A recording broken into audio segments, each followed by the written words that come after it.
بسم اللہ الرحمن الرحیم۔ پیارے دوستو، مور ایک ایسا پرندہ ہے جو کہ نہایت خوبصورت ہے، لیکن آپ کو یہ جان کر حیرانی ہوگی کہ مور اس سے بھی زیادہ خوبصورت جنت میں تھا۔ جنت کے سبھی پرندے مور کی خوبصورتی پر فدا تھے، لیکن پھر اس سے ایسی کون سی خطا ہوئی کہ اسے جنت سے نکال دیا گیا؟ آج کی اس ویڈیو میں آپ کو اسی کے متعلق بہت اہم باتیں بتائیں گے، تو ویڈیو کو لائک کر کے چینل کو سبسکرائب ضرور کر لیں۔ السلام علیکم دوستو، اللہ تبارک و تعالیٰ نے جب حضرت آدم علیہ السلام اور اماں حوا کو پیدا فرمایا، اس کے بعد ان کو جنت میں بھیج دیا۔ وہ دونوں جنت میں بہت ہی پرسکون رہتے تھے، بہت ہی لذیذ میوے پھل کھایا کرتے تھے، لیکن ایک اناج جس کو کھانے سے اللہ پاک نے انہیں منع فرمایا، اور وہ اناج گندم تھا۔ چونکہ شیطان حضرت آدم علیہ السلام کی وجہ سے جنت سے نکالا جا چکا تھا، اس کی وجہ سے شیطان کی حضرت آدم علیہ السلام سے دشمنی ہو گئی تھی۔ شیطان یہ چاہتا تھا کہ وہ کسی بھی طرح حضرت آدم علیہ السلام کو جنت سے نکال دے، اور ساتھ میں اماں حوا کو بھی جنت سے نکال دے۔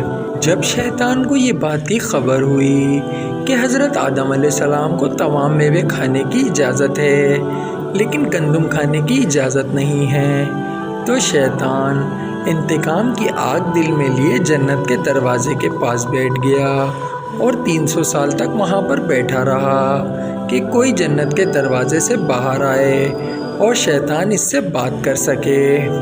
ایک دن اچانک سے مور جنت کے دروازے سے باہر آ گیا۔ شیطان اس کو دیکھتے ہی بہت خوش ہو گیا۔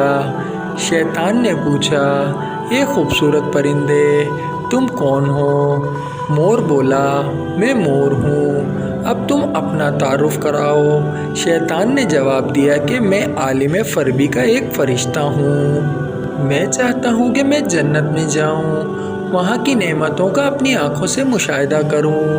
شیطان مور سے کہنے لگا کہ تم مجھے جنت کے اندر لے جاؤ، میں تمہیں 3 ایسی باتیں بتاؤں گا جس سے تمہاری ابدی زندگی حاصل ہو جائے گی، تمہیں بڑھاپا نہیں آئے گا۔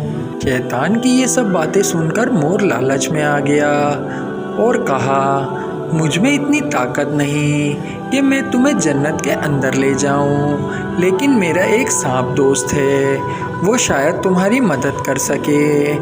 یہ کہہ کر مور سانپ کے پاس آیا، اس کو ساری بات بتائی۔ سانپ بھی شیطان کی باتوں سے بہت خوش ہو گیا۔ پھر شیطان کو اپنے منہ میں چھپا کر جنت میں داخل ہو گیا، اور یوں شیطان اپنی چال میں کامیاب ہو گیا۔ جنت کے تمام نگہبانوں کو یہ معلوم تھا کہ شیطان اپنی چال میں کامیاب ہو گیا ہے اور جنت میں داخل ہو چکا ہے۔ جب فرشتے اسے جنت سے نکالنے لگے، تب ہی اللہ پاک کا حکم ہوا کہ اس کو ابھی تک جنت میں رہنے دیا جائے۔ وہ فرشتے اللہ تبارک و تعالیٰ کے حکم سے رک گئے۔ شاید یہ حضرت آدم علیہ السلام کا امتحان تھا۔ شیطان حضرت آدم علیہ السلام کے پاس آیا اور محبت کا اظہار کرنے لگا۔ حضرت آدم علیہ السلام شیطان کو نہ پہچان سکے، کیونکہ ماضی کے مقابلے میں شیطان کی شکل تبدیل ہو چکی تھی۔ شیطان کہنے لگا، میں چاہتا ہوں کہ آپ ہمیشہ جنت میں اسی طرح زندگی گزاریں، ہمیشہ خوش رہیں۔ حضرت آدم علیہ السلام اس کی بات غور سے سننے لگے۔ شیطان نے کہا، اگر آپ میری بات مان جائیں گے تو آپ کو جنت کی اور بھی تمام سہولتیں ملیں گی۔ حضرت آدم علیہ السلام شیطان کے بہکاوے میں آ کر کہنے لگے کہ یہ کس طرح ممکن ہے؟ شیطان کہنے لگا، ایک گندم کا دانہ اگر آپ دونوں چکھ لیں تو آپ کو ابدی حیات حاصل ہو جائے گی اور آپ ہمیشہ جنت میں رہیں گے۔ یہ بات سن کر حضرت آدم علیہ السلام کے دل میں رجحان پیدا ہوا، لیکن ان کے دل میں اللہ کی نافرمانی کا خوف غالب آ گیا۔ جبکہ اماں حوا شیطان کی باتوں میں آ گئیں، جس پر اماں حوا نے حضرت آدم علیہ السلام کو راضی کر لیا پھر اس کے بعد ان دونوں نے اس گندم کے دانے کو کھا لیا۔